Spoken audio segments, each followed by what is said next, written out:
All right, joining me now, Tennessee Congresswoman Marsha Blackburn. Congresswoman, thank you for being here. What do you make of what you just heard as we continue to watch this Russian spy ship make its way along our eastern coastline? Well, I think we all know that Putin is a thug, and he has a military that is trying to flex its muscle and send a message, and we probably should not be surprised by such activity. Well, the president was pressed in his most recent news conference as to whether or not he believes that Russia is testing him. He didn't say that he believes that to be the case. How do you see it? I think Russia is trying to flex their muscle to everybody. They're trying to make some movement, and Putin has been very aggressive. We have watched his aggressiveness grow over the past several years. I think that many of us were disappointed when we heard then President Obama say to Medvedev, please tell Vladimir I'll have more flexibility after the elections. That was not helpful, and they have felt emboldened. What we need is to show we're not going to put up with this. Well, certainly we have continued to see the president try to get his message out in that 77 News conference yesterday. And then, of course, we just saw him speaking in North Charleston at that Boeing plant. Congresswoman, Senate Majority Leader Mitch McConnell had some choice words about his use of Twitter, but at the same time, he likes what he's doing. Listen to how he worded it. I've been pretty candid with him and with all of you that I'm not a great fan of daily tweets. What I am a fan of is what he's been actually doing.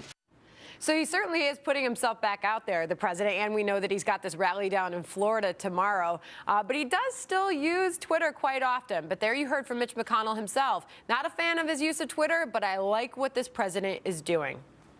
And the president is being very effective. When you look at the 13 Congressional Review Act pieces of legislation that we have passed in the House to roll things back, the Senate's taking them up as we finish them. The president signs them into law. Yesterday, he did one on coal. And some of the effects, negative effects that have happened to the coal industry, he's restoring jobs. He's keeping his promises, keeping those promises that he made. And Sandra, I tell you, when it comes to the Twitter, I think it would be helpful to focus that Twitter where it backs up these positive actions that are being taken. Do you think he's not doing that? And to move it away from personalities.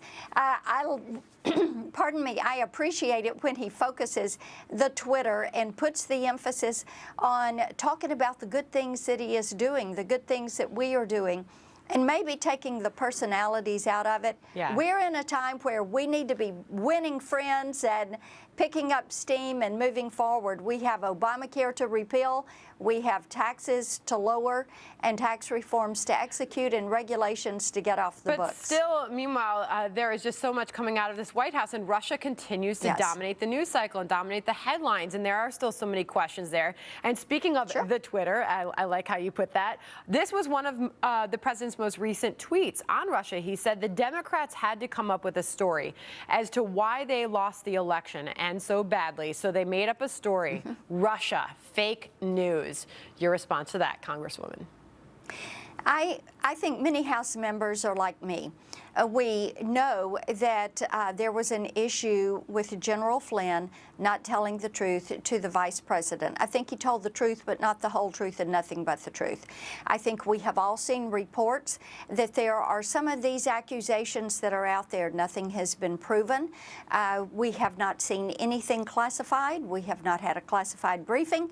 We have not seen a classified transcript. So there is a lot, just a tremendous amount of ambiguity about this, and a good bit of uncertainty. And the president, they've not found anyone from the president's campaign. From what I understand from the New York Times story, they've not been able to quantify or to provide with certainty anyone that did have those communications. So you've got a lot of he said, she said around this. I think most of us would rather wait until there is something with certainty and until we are presented information and evidence in a classified setting. And Congresswoman, you were in that room the other day, right, with some of his earliest supporters all assembled. Yes. Was there anything you picked up being in the room with the president there that we're not seeing come across on the Twitter or on the TV or at these rallies or speeches that he is making? What did you pick up from his tone there? He is energized, and he is hard at work on getting rules and regulations off the books. Right. He is ready for us to move forward with the repeal of Obamacare, and we had a great visit focusing on some of these things, focusing on filling out the cabinet, which we all would like the Senate to do. All right, Congresswoman, thank you for your time. Thanks Good to be with you. Thank you. Okay.